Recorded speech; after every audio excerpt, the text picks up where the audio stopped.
जो लोग चाहते हैं कि मोक्ष मिले या भगवत प्राप्ति हो, उन्हें खूब कानों से भगवत चर्चा सुननी चाहिए और जबान से नाम जप करना चाहिए।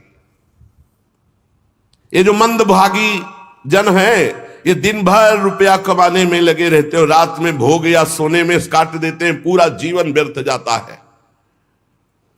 सूत जी ने कहा, धन्य है शौनक जी, आप महात्मा जन जो भगवान की चर्चा सुनना चाहते हैं।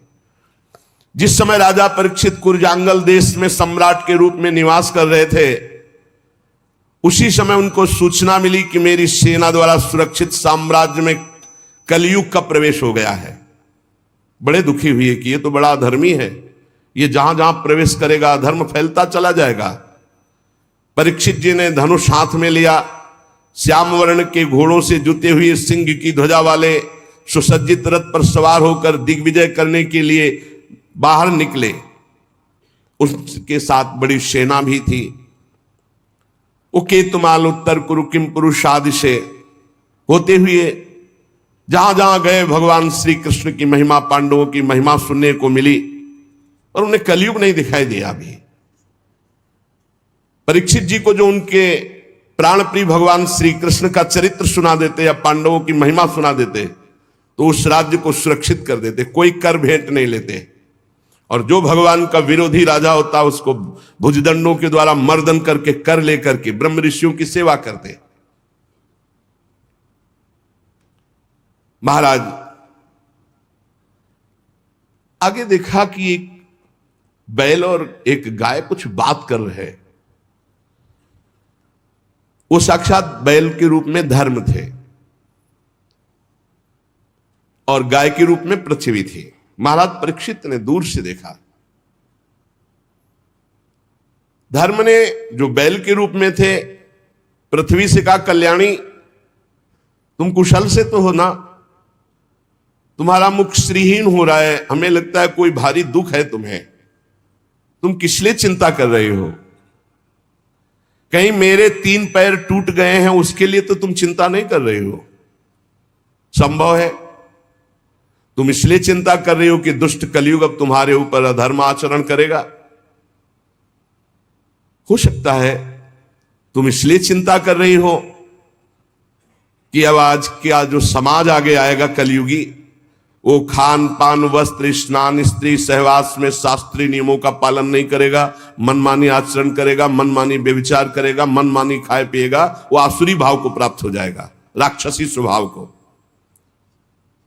कहीं तुम भगवान श्री कृष्ण के अंतर्ध्यान हो जाने के कारण तो नहीं दुखी हो? तुम क्यों दुखी हो? पृथ्वी ने कहा, बैल के रूप में जो तुम धर्म देवता हो, ये तुम्हारा स्वभाव ही है ऐसा, दूसरे के दुख से दुखी हो जाना। पूछना उत्तम है, पर तुम सब जानते हो मैं सबसे दुखी इस बात से हूं कि भगवान श्री कृष्ण सारे जगत को सुख पहुंचाने के लिए प्रकट हुए थे, अंतर्धान हो गए। आज मैं भगवान से प्रकट लीला में विमुख हो चुकी हूं, भगवान अंतर्ध्यान हो चुके, और प्रकट देख रही हूं कि तुम्हारे 4 चरण 3 चरण तोड़ दिए गए। तुम में समस्त सद्गुण वास करते हैं। धर्म, ये 39 अप्राकृत गुण जो धर्म को मानता है, धर्म से चलता है, उसमें जागृत हो जाते हैं। सत्य, पवित्रता, दया, क्षमा, त्याग, संतोष, सरलता, सम, दम, तपस्या, समता, तितिक्षा, उपरति, शास्त्र विचार, ज्ञान, वैराग्य, ऐश्वर्य, वीरता, तेज, बल, स्मृति, स्वतंत्रता, कौशल, कांति, धैर्य, कोमलता, निर्भीकता, विनय, शील, साहस, उत्साह, बल, सौभाग्य, गंभीरता, स्थिरता, आस्तिकता, कीर्ति, गौरव, निरहंकारता, ये 39 अप्राकृत गुण जिसके हृदय में धर्म वास करता है, उसके हृदय में जागृत हो जाते हैं। एक क्षण के लिए भी भगवान उससे अलग नहीं होते जिसके हृदय में धर्म रहता है। धर्म तुम्हारी दुर्दशा कर दी इस कलयुग ने। मुझे बड़ा शोक हो रहा है, मुझे साधु महात्माओं के लिए शोक हो रहा है, मुझे धर्म के लिए शोक हो रहा है, मुझे भगवान के अंतर्धान हो जाने के लिए शोक हो रहा है।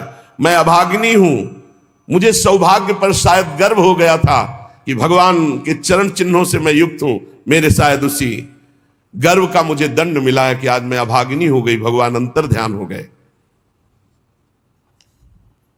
सूत जी कहते हैं परीक्षित जी संवाद सुन रहे थे, उन्होंने देखा कि राजा का तो वेश है, पर यह दुष्ट पैर से गाय को मार रहा है, पैर से बैल को मार रहा है, डंडे से पिटाई कर रहा है, और ये ऐसा समझ रहा है कि यही राजा है। कांप रहा है बैल इतनी पिटाई की, भयभीत होकर मलमूत्र का त्याग कर रहा है, बहुत मार रहा है, गाय को बार बार पैरों से मार रहा है। स्वर्ण जटित रथ पर चढ़े हुए राजा परीक्षित ने मेघ गंभीर वाणी में ललकाया, कौन है जो हमारे राज्य में पूजनियों को दंड दे रहा है? मैं बलवान हूं, मैं उसी वंश का हूं जिसमें महाराज युधिष्ठिर, भीमसेन, अर्जुन, उनके चले जाने पर तू ऐसा मत समझ कि उनका बल नहीं रह गया। तू कौन है जो मेरा भय नहीं मान रहा और गाय और बैल को दंड दे रहा है? अरे भेष तो तूने नट की भांति राजा का बना रखा है, आचरण पाप और अधर्म के कर रहा है। मेरे दादा अर्जुन के अंतर्ध्यान हो जाने पर तू क्या समझता है तेरे पर कोई प्रहार करने वाला नहीं? देख मैं तुझे अभी दंड देता हूं।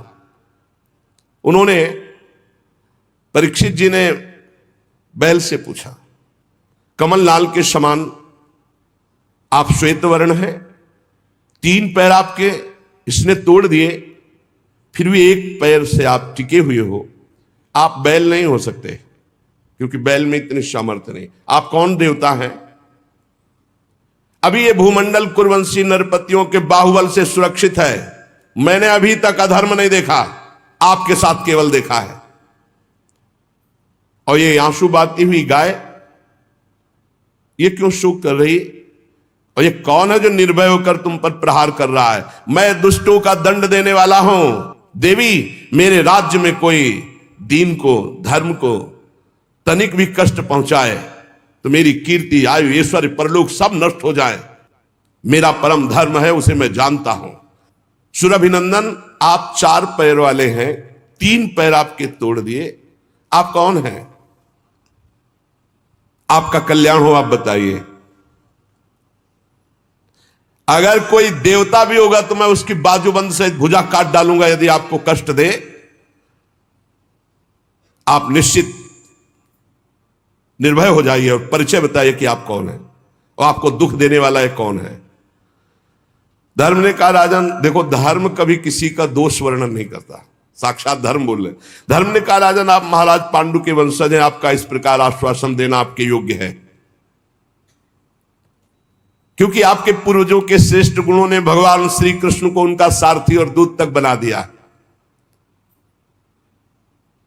शास्त्रों के विभिन्न वचन, इसलिए मैं निर्णय करके नहीं बता सकता कि मुझे दंड कौन दे रहा है, क्योंकि जिस शास्त्रों का वर्णन है कि द्वैत है ही नहीं कोई दूसरा, तो फिर दुख का कारण क्या हो सकता है? अज्ञान ही तो है, दूसरा कोई है नहीं, द्वैत है ही नहीं। कोई कोई प्रारब्ध को दुख मानते हैं तो उसमें प्रारब्ध भी तो अपने कर्म के द्वारा बनता है। कोई कोई स्वभाव को मानते हैं तो स्वभाव भी तो अपना ही होता है। और कोई कोई ईश्वर को दुख का कारण मानते हैं तो ईश्वर कैसे दुख दे सकता है, क्योंकि अपना कर्म ही दुख देता है। इसलिए मैं बताने में असमर्थ हूं कि कौन मुझे दुख दे रहा है।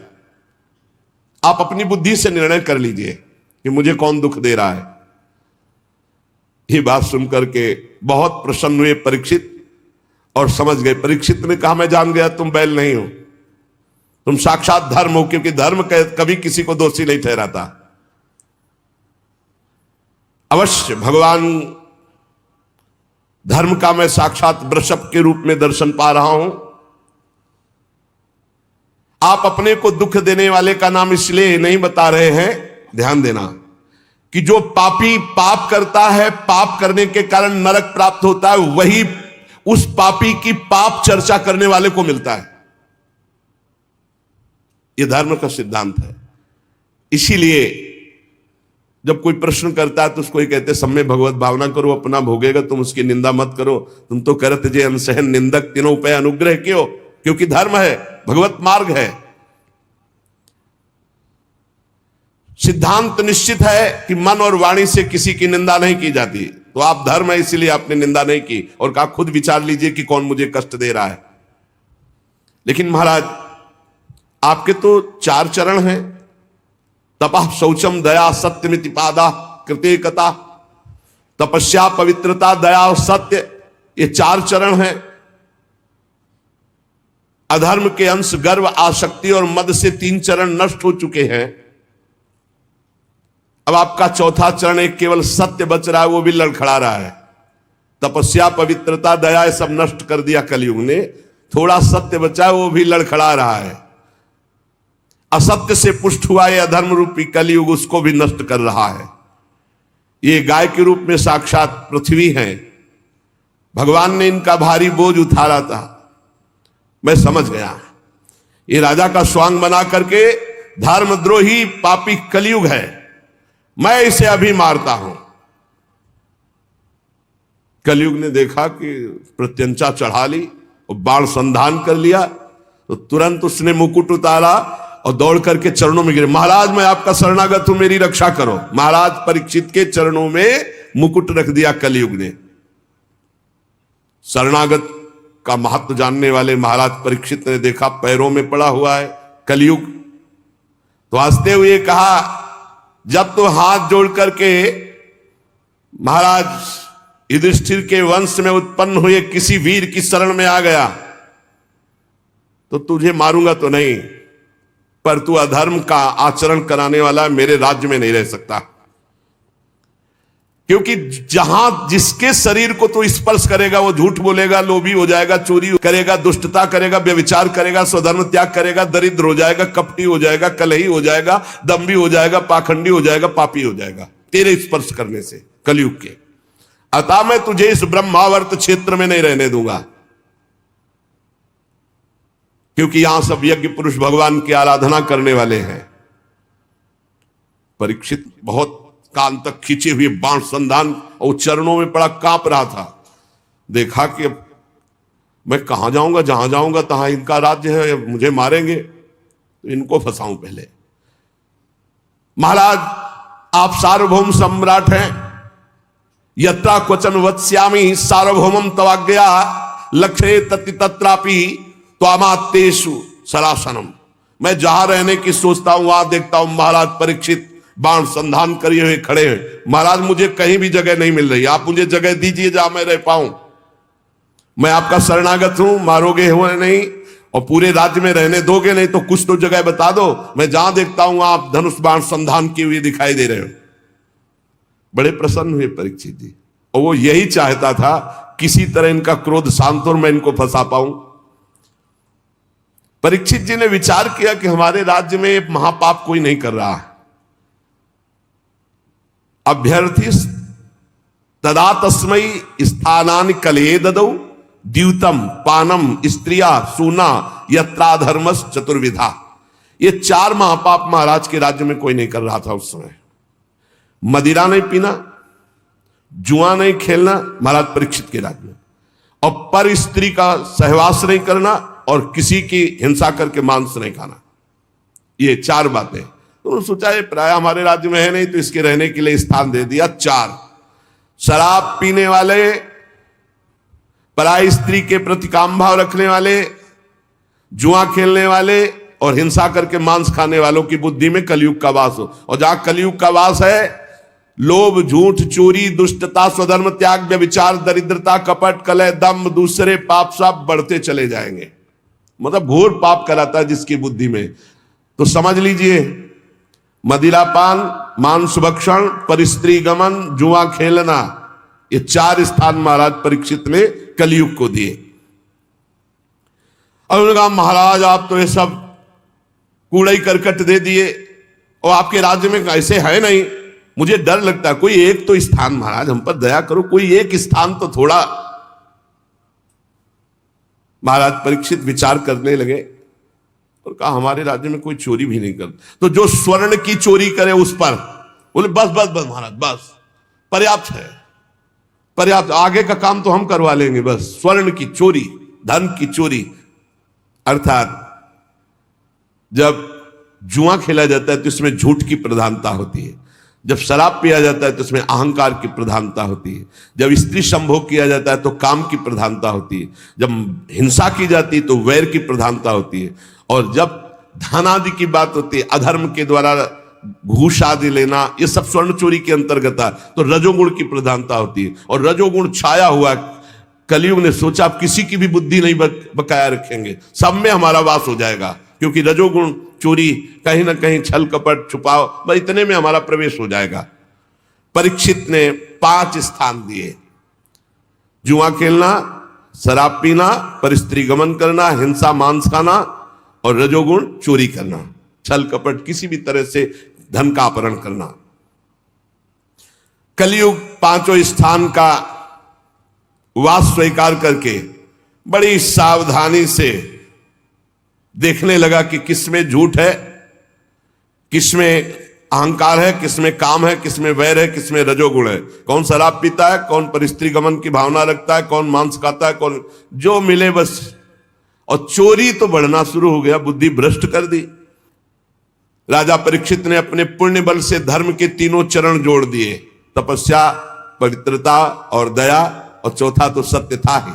आश्वासन दिया जब तक हमारा राज्य है तब तक आप सुरक्षित रहेंगे। अभिमन्यु नंदन राजा परीक्षित बड़े प्रभावशाली। श्रुति जी कहते हैं, अद्भुत कर्मा भगवान श्री कृष्ण की कृपा से राजा परीक्षित अपनी माता की कोख में अश्वत्थामा के ब्रह्मास्त्र से भगवान की कृपा से नहीं जले, भगवान का दर्शन पाया। लेकिन एक घटना घट गई कि एक छोटे ब्रह्म ऋषि बालक के शाप ने उनको भस्म कर दिया। तक्षक सर्प काटेगा आज के 7वें दिन और तुम मर जाओगे, तो वो बात ऐसी हुई। ब्रह्मास्त्र नहीं जला पाया, लेकिन ब्रह्म ऋषि के वाक अस्त्र ने भस्म कर दिया। पर प्राण उनके भयभीत नहीं हुए, वो गंगा तट का आश्रय लेकर भगवान सुखदेव जी के मुख से श्रीमद् भागवत सुनकर भगवत प्राप्ति की। कलयुग में एक बहुत बड़ा गुण है, इसीलिए परीक्षित ने इसको मारा नहीं। इसमें मन से पाप करने पर कोई दंड नहीं मिलेगा। अन्य युगों में मन से भी मानसिक पाप का भी दंड मिलता था। इसमें जब तक शरीर से कर्म नहीं बनेगा तब तक उसका पाप दंड नहीं मिलेगा, और पुण्य तो मन से करने पर लाभ में प्राप्त हो जाएगा। जैसे चलते हैं, कल जो है वृंदावन की परिक्रमा लगा, अचानक कोई घटना घटी, कोई ऐसा आप नहीं कर पाए तो आपको मिलेगा। कलयुग का एक बहुत बड़ा प्रताप कि इसका मानसिक संकल्प से पुण्य कर्म तो प्राप्त हो जाता है, लेकिन पाप कर्म का फल नहीं मिलता। गोस्वामी जी ने भी लिखा है, कलिकर एक पुनीत प्रतापा, मानस पुण्य होए और नहीं पापा। तो यहां कह रहे बड़ा भारी इसमें लाभ है। अगर मानसिक पाप का फल मिलता तो हमें लगता है कि नरक ही मिलता और कोई रास्ता ही नहीं रहता, क्योंकि मन तो गंदी गंदी बातें सोचता रहता है। परंतु पाप कर्म तभी लागू होगा जब शरीर से क्रिया होगी, संकल्प मात्र से नहीं। और ये कलयुग प्रमादी लोगों पर ज्यादा आक्रमण करता है, जो समय व्यर्थ करते हैं। नाम जप करो, भगवत लीला गायन करो, कभी कहां कलयुग है, कहां इस समय कलयुग है। जब भगवत चर्चा सुन रहे, भगवत नाम कीर्तन, भगवत भजन, तो अब बैठ के इधर उधर भोगों का चिंतन करोगे, गंदी बातों का। तो भगवान श्री कृष्ण चंद्रजू के चरण कमलों का मादक मधुर मधु संतों के संग से प्राप्त होता है। इसीलिए भगवत प्रेमी भक्तों के लव मात्र के सत्संग के समान ना स्वर्ग है ना मोक्ष है, फिर तुच्छ इन मृत्यु लोक के भोगों की तो बात ही क्या। महाराज, हम भगवान श्री कृष्ण की लीलाओं से भरे हुए पावन चरित्र को सुनना चाहते हैं। सूत जी ने कहा, अहो ताप महात्माओं के संग से आज मेरा जन्म धन्य हो गया, क्योंकि जब महापुरुषों से बातचीत करने का अवसर मिल जाता है तो सारे पाप नष्ट हो जाते हैं, हृदय पवित्र हो जाता है बातचीत मात्र से। वास्तव में अनंत भगवान की हम पर बड़ी कृपा है, जो आप 88,000 ऋषि बैठकर भगवत चर्चा सुन रहे हैं और बार बार प्रश्न करते हैं भगवान की लीला कथा का। भगवान के गुणों की क्षमता भी जब कोई नहीं कर सकता तो उनसे बढ़कर कोई हो ही कैसे सकता है।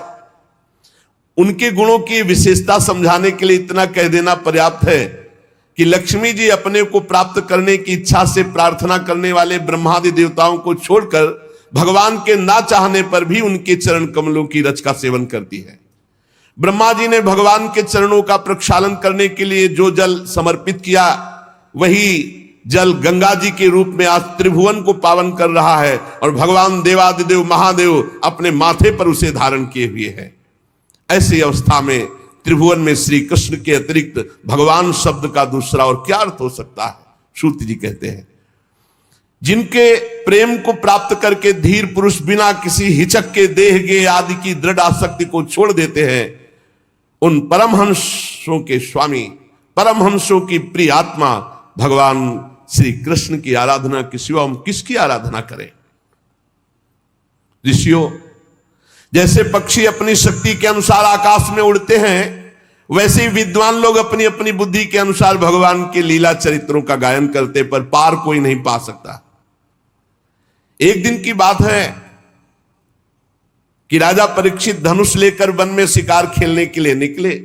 यह शिकार मांस भक्षण के लिए नहीं होता था, ये उन पशुओं का शिकार होता था जो रोगी पशु होते थे, जिनसे संक्रामक रोग प्रजा को फैलने का होता था, तो उनको जान जान करके फिर उनका उद्धार करते थे। ये राजा का कर्तव्य होता था। महाराज शिकार खेलने में बहुत आज पीड़ा को प्राप्त हुई, भूख प्यास थकान, पता नहीं क्यों अभी तक नहीं हुआ था, क्योंकि कलयुग ने विचार किया कि इन्हीं के ऊपर सवार हो। हमने संतों से सुना कि जब जरासंध का वध हुआ तो उसका जो मुकुट था वो भीमसेन ले आए थे। तो आज पता नहीं क्या महाराज परीक्षित के, संतों से सुना है हमने, महाराज परीक्षित ने वही मुकुट धारण किया, जो ही धारण किया सो कलयुग उसमें विराजमान हो गया। तो आज थोड़ा ही अभी उनको प्यास लगाई, बड़ी भूख लगाई, शरीर में बड़ी थकान, ऐसा कभी नहीं हुआ था। क्या जंगल में वो जलाशय नहीं थे क्या? क्या राजा के पास सुविधा नहीं होती क्या?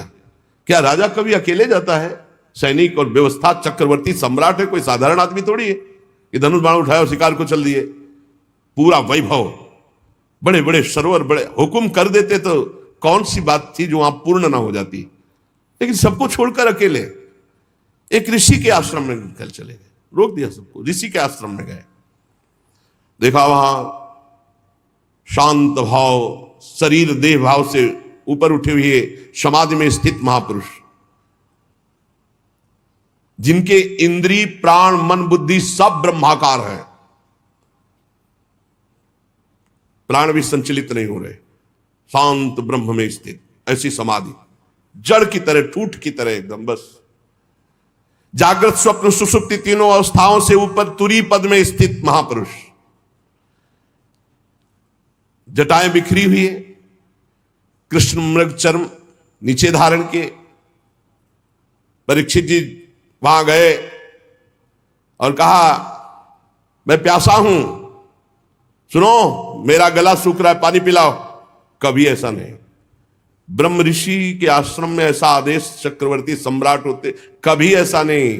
ताज उतार करके वहां नंगे पैर, बहुत हाथ जोड़कर, ऐसे कभी नहीं। आज कलयुग बुद्धि में बैठा हुआ इसलिए ऐसा हो गया। अब वहां कोई हो बाहर तो वो तो समाधिस्थ है, ना उनको आसन मिला बैठने को, ना पीने को पानी, ना कोई शब्द, ना कोई मीठी बात। आज इनको अपमान का बोध हो रहा है, मेरा अपमान। चक्रवर्ती सम्राट महाराज परीक्षित आए, ना कोई मीठे शब्द, ना कोई आसन, ना कोई जल। अब दृष्टि बदली हुई है। देखा ऋषि को ढोंग तो नहीं कर रहा है, बुद्धि का खेल है। आज तक कभी ऐसा नहीं। तो देखते हैं अभी बाहर निकले तो एक मरा हुआ सर पड़ा था, ऐसे धनुष की प्रत्यंचा से नोक से उठाया जाके ऐसे। अब वो थे ही नहीं, वो तो अंतर में भाव समाधि में डूबे हुए चल पड़े। पहला जिंदगी का, इसमें लिखा हुआ है, पहला जिंदगी का घटना अवसर था जो ये अपराध बना महाराज परीक्षित। आज तक कोई अपराध नहीं बना। पहला अभूतपूर्व, सहसा अभूतपूर्व, कभी ऐसा नहीं हुआ। ये पहली बार हो रहा है, क्योंकि खोपड़ी में कलयुग बैठा है। मरा हुआ सांप डाल दिया, उपहास करते राजधानी में चले आए। मन में सोचते यार महात्मा जो है मुझे देख करके आंख बंद कर लिया होगा कि क्या राजाओं से बात करें, हमारा राजाओं से क्या प्रयोजन है, झूठ मूठ समाधि का ढोंग कर रहा है, इतना सोच जाना। नहीं नहीं नहीं, एस किम निवृत्ता शेष करणो मिलित एक क्षण मृषा समाधि, झूठी समाधि रच रहा है, ऐसा सोचते चले जा रहे वापस। ओ इंद्रियां भगवदाकार, मन भगवदाकार, प्राण भगवदाकार, जानते हैं परीक्षित जी ये स्थिति, पर आज कुछ दिमाग काम नहीं कर रहा। ऐसा कभी नहीं हुआ। बार बार कह रहे हैं कि ये महात्मा झूठ मूठ समाधि का ढोंग रच रखा है, अब आज कुछ और ही बात है। अब वो तो समाधिस्थ ही है, उनको तो पता ही नहीं। इतने में कुछ लड़के देखे, ब्रह्म ऋषियों के बालकों ने देखा कि राजा आश्रम में गया, वापस लौट गया, तो वहां गए तो देखा को तो समाधिस्थ है, उनके गले में मरा हुआ सर्प, समीक ऋषि नाम उनका जो समाधिस्थ है। अब वो दूसरे ऋषि कुमार गए और श्रृंगी ऋषि से कहा कि बड़ी बड़ी बातें खेल में मारता था, मैं आज तेरे पिता के गले में मरा हुआ सांप डाल दिया, चक्रवर्ती सम्राट परीक्षित ने दुर्व्यवहार किया, अपमान किया, भला कुछ कर ले तू। श्रृंगी ऋषि ने कहा सत्य सत्य, स्नान कर रहे थे अभी बालक थे, सत्य, उनका पक्का त्रिकाल सत्य, ऐसा ही किया है महाराज परीक्षित ने। था उन्होंने कहा हो अधर्मा पालानाम पीमनाम बलिभुजामिव स्वामिन्यघम यद दासानाम द्वारपानाम सुनामिव। ये चक्रवर्ती सम्राट कहलाने वाला ये उच्छिष्ट भोजी कौआ इतना संड मुसंड हो गया कि हम ब्रह्म ऋषियों की मर्यादा को भंग कर रहा है। ये हमारा दास होकर दरवाजे पर रहना चाहिए, घर में जाकर स्वामी का अपमान करने का अधिकार इसको किसने दिया? ब्रह्म ऋषियों के सामने सब झुकते हैं, सब सेवक है, इसे द्वार पर खड़े रहना चाहिए था। ये घर में घुस करके ऐसा अपराध कैसे कर दिया? क्या समझता है? भगवान श्री कृष्ण परम धाम चले गए तो कोई शासन करने वाला नहीं। अरे हम ब्रह्म ऋषि बालक हैं, आज इस मर्यादा तोड़ने वाले उद्दंड राजा को मैं दंड दूंगा। ऐ ऋषि बाल को मेरा तपोबल देखो। छोटे बालक है श्रृंगी ऋषि, तुरंत आचमन किया, लाल लाल आंखें क्रोध से, और ऋषि कुमार ने कौशिकी नदी का जल लिया और वाणी रूपी वज्र का प्रयोग किया। एक कुलांगार परीक्षित वहां है नहीं, मेरे पिता कभी अपमान के योग्य नहीं। समीक ऋषि जो समाधि अवस्था को प्राप्त है, तूने उनका अपमान किया और समझता है कि तुझे कोई दंड नहीं दे सकता। तो सुन, मैं सत्य तुझे दंड दे रहा हूं वाणी का। आज के 7वें दिन भयानक विषधर सर्प जो तक्षक है वो आएगा और तुझे डसेगा और तेरी मृत्यु होगी, कोई तुझे नहीं बचा पाएगा। इस शाप दिया। दंक्षत इस्म कुलांगारम, आज के 7वें दिन तक्षक सर्प तुझे डसेगा, कोई नहीं बचा सकता। इसके बाद साप देने के बाद भागते हुए आए और देखा पिता के गले में मरा हुआ सर्प हटाया और पिता से लिपट कर रोने लगे। जब बहुत हिलाया डुलाया, रो रहे हैं, धीरे धीरे धीरे धीरे उनकी वृत्ति वाह्य दशा को प्राप्त हुई। आंख खोली और पूछा, बेटा तुम क्यों रो रहे हो? ब्रह्म ऋषि के बालक हो, ऐसे कैसे रुदन कर रहे हो? तो उनका पिताजी वो राजा परीक्षित आए थे, वो तो बड़े कड़वे शब्दों में बोल रहे हैं, और उसने आपका अपमान करते हुए मरा हुआ सर्प आपके गले में डाला, और मैंने उसको आज दंड दे दिया है कि 7 दिन में तक्षक सर्प 7वें दिन आएगा और तुझे डसेगा, तू मर जाएगा। अरे ये क्या किया तूने? इतने बड़े धर्म से युक्त धार्मिक राजा को ऐसा दंड दिया जाता है? नहीं नहीं, तू बालक है, मूर्ख है, तूने बड़ा पाप कर दिया। समीक ऋषि ने कहा, परीक्षित कहीं साप के योग्य है?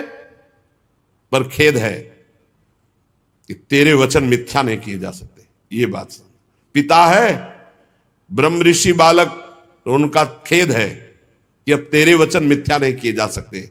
ये तो बहुत बड़ा दंड है, तेरी बुद्धि कच्ची है, तू अभी साधुता को नहीं समझता है।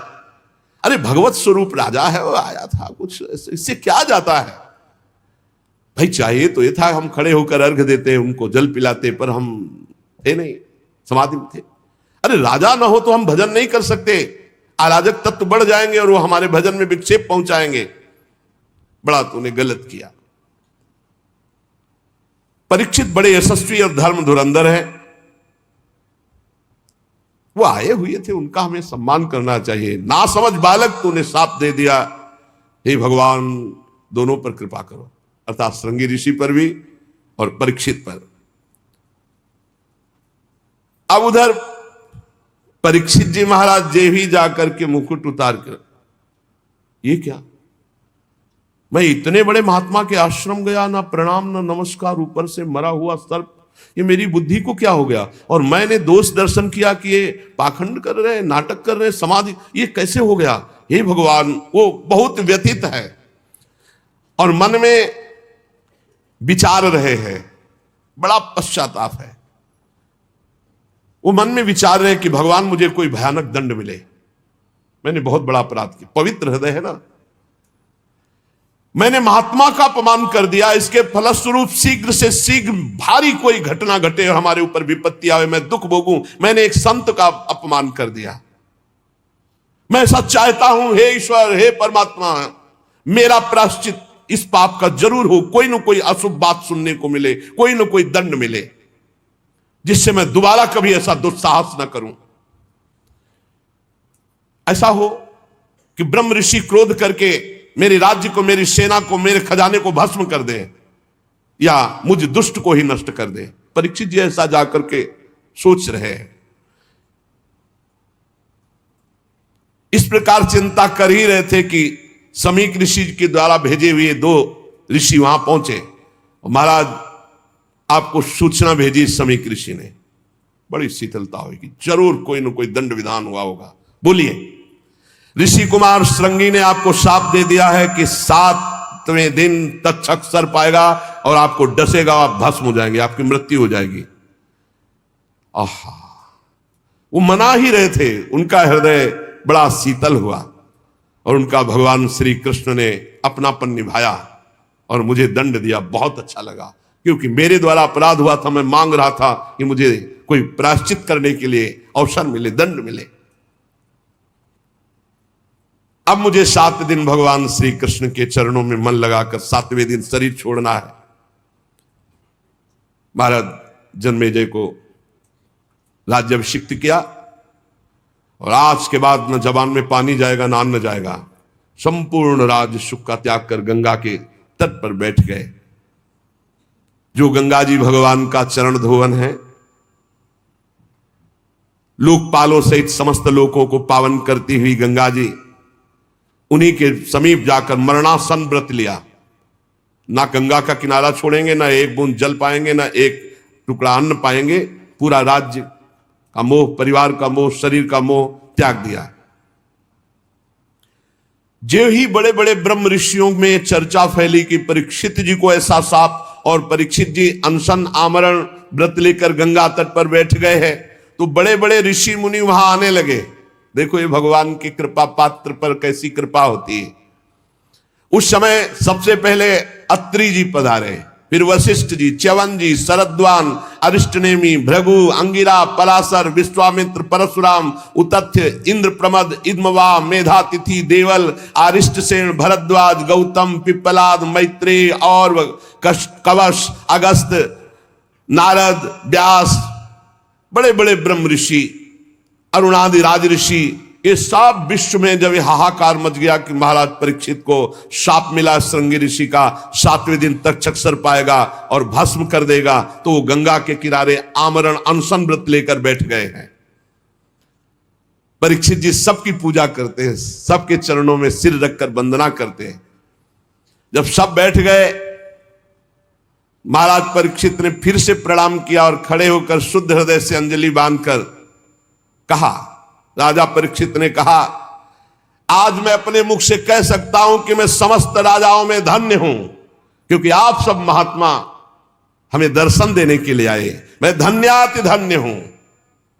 आप महापुरुषों का प्रेम, मैंने किसी को बुलाया नहीं, आप स्वयं आए हैं, इसलिए मैं अपने को धन्य कह रहा हूं। राजवंश के लोगों से तो प्राय निंदित कर्म बच जाते हैं, वो आप महात्माओं की चरण धोवन से दूर पड़ जाते हैं, परंतु मैं भी तो राजा हूं, देहगे में आसक्त था। आज एक महात्मा के बालक की कृपा हुई और मुझे भगवान श्री कृष्ण का बना दिया। साप देकर संपूर्ण राज्य का त्याग, संपूर्ण परिवार का त्याग, शरीर के राग का त्याग, भोजन पानी का त्याग। आप लोग, मां गंगा जी सब हम पर बहुत प्रसन्न हैं। ब्राह्मण कुमार श्रृंगी ऋषि के साप का कोई दूसरा कारण नहीं, केवल कृपा ही कृपा है। मुझे कृपा दिखाई दे रही, मुझे कोई डर नहीं, कोई परवाह नहीं, क्योंकि आप सब संतों ने घेर लिया आकर। आप बड़े कृपालु हैं। मैं सब महात्माओं से यही प्रार्थना करता हूं कि मेरा बार बार जन्म हो और मेरे अपने श्री कृष्ण में प्रेम हो। सबसे आशीर्वाद ये चाहता हूं कि बार बार जन्म हो और भगवान श्री कृष्ण में प्रेम हो। महाराज परीक्षित परम धीरवान दृढ़ निश्चय करके गंगा जी के तट पर पूर्वाग्र को शाक करके उत्तर मुख होकर बैठ गए। महाराज आमरण अनशन का निश्चय करके बैठे। देवता लोग पुष्पों की वर्षा कर रहे थे परीक्षित जी के ऊपर। सब संत महात्मा साधु साधु सबने कहा राजर्षि शिरोमणि भगवान श्री कृष्ण के प्रति ऐसी प्रीति कोई आश्चर्य की बात नहीं, क्योंकि आप पांडवों के ही वंशज हैं।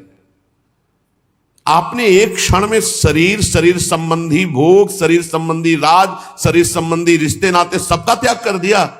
धन्य हैं आप।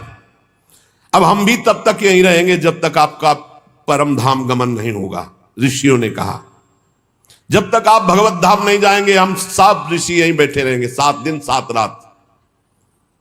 ऋषियों के वचन सुनकर राजा परीक्षित ने उन फिर मुनियों का अभिनंदन किया और ऋषियों से प्रार्थना की कि आप सब ओर से पधारे हुए ब्रह्म ऋषि हैं, सत्यलोक में रहने वाले मूर्तिमान वेदों के समान आप हैं। आप लोगों का हम पर बड़ा अनुग्रह है, आपका लोक परलोक में कोई स्वार्थ नहीं है। सबसे हम ये प्रश्न करते हैं कि मरणासन पुरुष को परम कल्याण के लिए क्या करना चाहिए। जो शीघ्र शरीर छोड़ने वाला है, शरीर छूटने वाला है, उसको क्या करना चाहिए, कौन सा अनुष्ठान करना चाहिए। ये प्रश्न अभी पूरा हुआ ही था कि कोलाहल सुनाई दिया। तो कुछ स्त्रियां, कुछ बच्चे घेरे हुए थे, सबकी दृष्टि गई। तो कौन पधार रहा है? भगवान सुखदेव जी। दिगंबर, शरीर में कोई वस्त्र नहीं, 16 वर्ष की अवस्था, कमल नयन, मत वाले भगवान के प्रेम में। तत्रा भवत भगवान व्यास पुत्रो यदृच्छया गामट मानोनपेक्षा अलक्षलिंगु निज लाभ तुष्टु वृत्तश्च बालैरवधूत वेशा। सबने देखा, अरे भगवान श्री सुखदेव जी सब खड़े हो गए, सब ब्रह्म ऋषि खड़े हो गए। ये पराशर जी भी हैं, व्यास जी भी हैं, वशिष्ठ जी, बाप बाबा पर बाबा सब खड़े हो गए। क्योंकि ऐसी स्थिति, गर्भ से ही परम त्यागी श्री कृष्ण अनुरागी ब्रह्मबोध संपन्न व्यासनंदन भगवान श्री सुखदेव जी, कोई बाह्य आश्रम चिन्ह नहीं, आत्मानुभूति से संतुष्ट।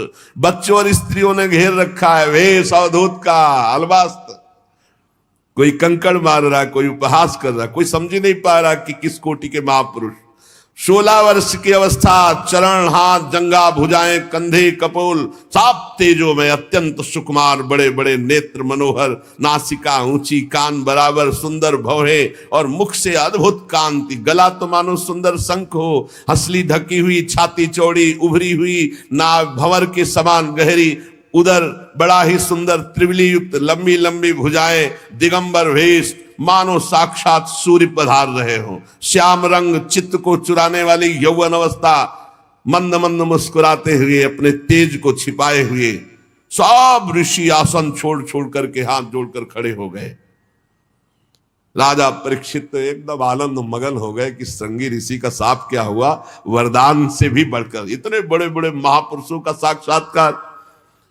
जाकर साष्टांग दंडवत किया, सुखदेव जी को लाए और वहीं रेत पर सुंदर आसन पर विराजमान की, पूजा की। जो आसपास घेरे हुए थे उन्होंने देखा इनकी पूजा हो रही तो छोड़ छोड़ के चले गए। ब्रह्मर्षि, देवर्षि, राजऋषियों का समाज बैठा हुआ है उच्च आसन पर। सुखदेव जी महाराज, सब महात्माओं ने आदर किया। शांत भाव, अर्ध खुले हुए नेत्र, सुखदेव जी बैठे हुए दिगंबर। परीक्षित जी ने पुनः आकर चरणों में सिर रखकर प्रणाम किया, हाथ जोड़कर मधुर वाणी से कहा। परीक्षित ने कहा, ब्रह्म स्वरूप भगवान, आज हम क्या अपने भाग्य की बड़ाई करें, आप स्वयं पधारे। वैसे तो अपराधी हूं, पर हमें संत समागम मिला इसलिए मैं अपने को धन्य भाग कह रहा हूं। पता नहीं कौन सा पुण्य, इसीलिए कहते हैं भक्त के जीवन में कोई भी घटना घटेगी वो महामंगलमयी होगी। अरे बड़े बड़े तीर्थों को तीर्थ बनाने वाले आप सब महात्मा, इतनी कृपा, इतनी बुलाओ तो एक महात्मा नहीं आ सकते, ऐसे महापुरुष हैं सब पूरे विश्व के महात्मा। और श्री सुखदेव जी, इनको तो कहा निमंत्रण कार्ड भेजे, ये तो हर समय आत्मलाभ में संतुष्ट अवधूत बनकर विचरण। एक से एक परीक्षित जी ने कहा, आज आप सब महात्माओं के दर्शन से मैं परम पवित्र, कोई भय नहीं है। अब दर्शन, स्पर्श, पाद प्रक्षालन, आसन आदि का जो मुझे अवसर दिया गया आप सब महात्माओं के लिए, महायोगिन, आज मैं बहुत खुश हूं, बहुत प्रसन्न हूं। मुझे यही लग रहा है कि पांडवों का पक्ष लेने वाले भगवान श्री कृष्ण आज हम पर बहुत प्रसन्न है। जब द्रवहि दीन दयालु राघव साध संगत, अरे आप जैसे महात्माओं का सानिध्य, मैं उन्हीं के कुल में उत्पन्न हुआ हूं, शायद उसी पक्षपात का निर्वाह कर रहे हैं। भगवान श्री कृष्ण की कृपा ना होती तो आप जैसे एकांतवासी अवधूत परमहंस स्वयं पधार कर हमें सुख दे रहे। श्री सुखदेव जी का पधारना, परम गुरु, हमारे पास समय बहुत कम है, इसलिए हम आपको समस्त साधनों में परम प्रवीण साध्य को प्राप्त हुए जानकर आपसे प्रश्न कर रहा हूं कि मरणासन पुरुष को क्या करना चाहिए। यही प्रश्न था, जब उठाया था तभी श्री सुखदेव जी पधारे। मनुष्य मात्र का क्या कर्तव्य है, क्योंकि सब मरणासन है, उनको तो 7 दिन बाद ही तक्षक काटेगा, अपने को 7 मिनट का भरोसा नहीं। क्या श्रवण करे, क्या जप करे, क्या स्मरण करे, क्या साधना करे, क्या भजन करे। भगवत स्वरूप मुनिवर, आपका दर्शन अत्यंत दुर्लभ है और वो मुझे सुलभ हो गया, तो अब मैं इस प्रश्न का उत्तर चाहता हूं कि मरणासन पुरुष को क्या करना चाहिए, क्या श्रवण करना चाहिए, क्या जप करना चाहिए, क्या स्मरण करना चाहिए, उसको क्या करना चाहिए। अब इसका उत्तर भगवान श्री सुखदेव जी ने जो शेष चर्चा आ गई। श्री राधा वल्लभ लाल की जय।